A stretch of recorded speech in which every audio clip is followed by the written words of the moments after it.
WhatsApp yose ibiyigize, ama discussion, ndavuga ama message, ama groupe, ama audio mwagiye murandikanira n'abantu vy'itelefone uba wahora ukoresha ukavyimurira mu yindi telefone ari nk'harya ushatse guhindura telefone.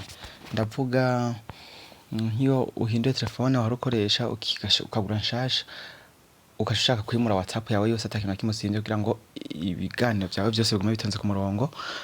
Canke nk'urugero urashobora kuba utunze nka telefone ukabona ntimeze neza nyene ugashaka guhindura, ni muri iyo ntumbero. So ico cigwa abantu benshi bari barakimbajije kuko abantu benshi urabona hari igihe usanga ufise nk'ibintu mwaganira n'umuntu vy'akamaro bidasaba ko bitakaza.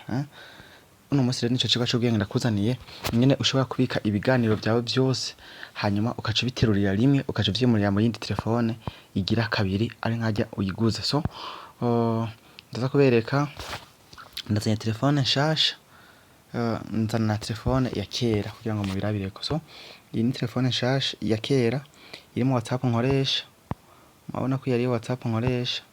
Tuma dufatire ano ma message yose, aya ma message yose muri kubona aya tuyimure yose, aya yose muri kubona mes chers amis na ma message menshi.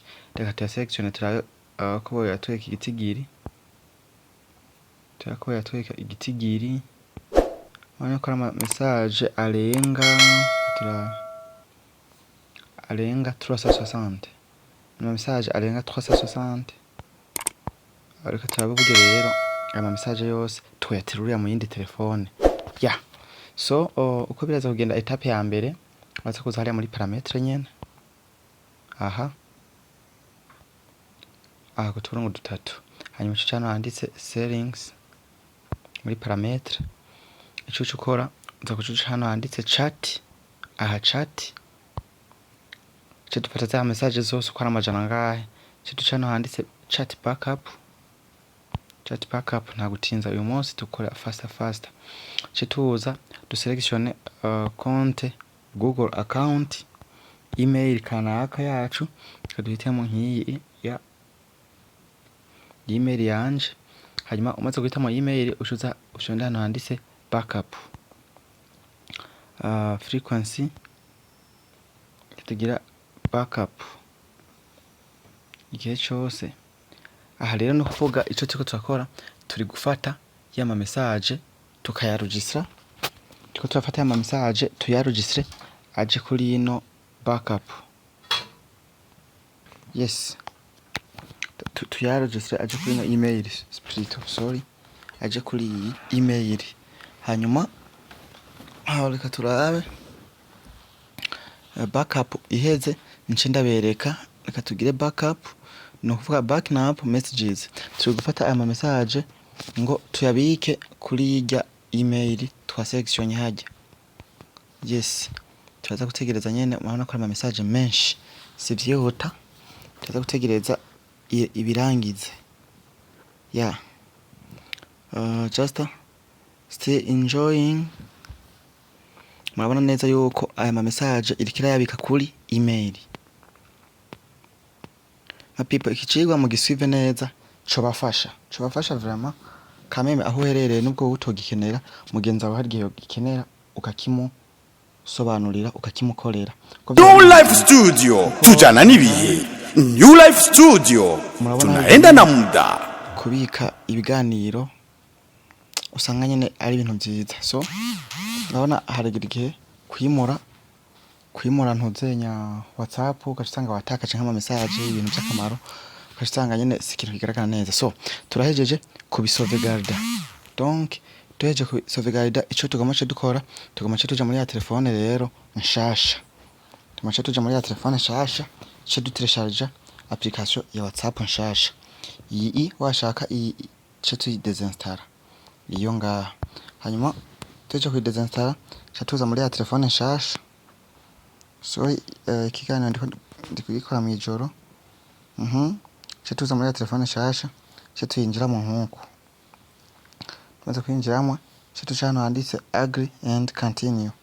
So cha tushiramo nimero nyene dukoresha kuri WhatsApp.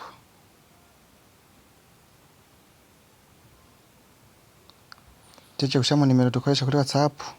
Cha dushona hano kuri next. Yes. hanyuma tuza kuyihurusha dutonda hano kuri yes. Ca basaba kode, ca barungika kode, iyi kode tuyirabe.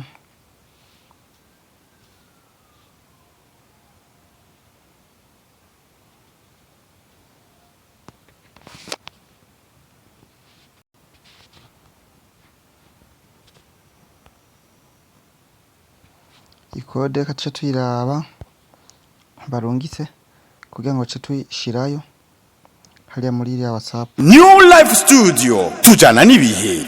New Life Studio, tunaenda na muda. New Life Studio, tujana n'ibihe. New Life Studio, tunaenda na muda. New Life Studio, tujana n'ibihe. New Life Studio, tunaenda na muda. Ya kode twamaze kuyishiramo, tugeze ngaha, kode twamaze kuyishiramo.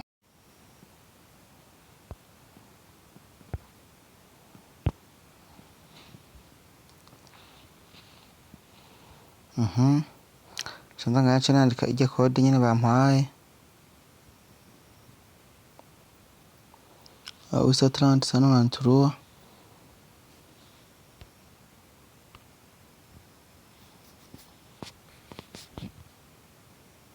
Aha rero ahantu hakaze ni ngaha nyene. Ahantu hakaze ni ngaha nyene. Niho twofeza attention. Uhageze uca ushonda kuri continue. Hama allow.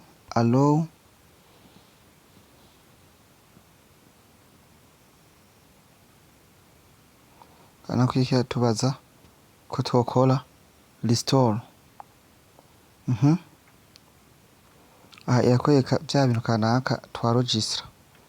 Iriko irabitwereka hinge murabe. Sawa. Ikakwereka ibintu kanaka twaregistre kuri email. Dushonda kuri restore. Abona ikirakora backup. Ikirakora backup. Donc ikirafata igarukana bya biganiro. Yes my people. Hanyuma ibi bihejeje dushonda kuri next. Hama restore. Hama restore now. Hama dushonda kuri next. Dushonda kuri skip. So iyi video ndayikoze ari mwijoro, hari bitabona neza ngira ngo.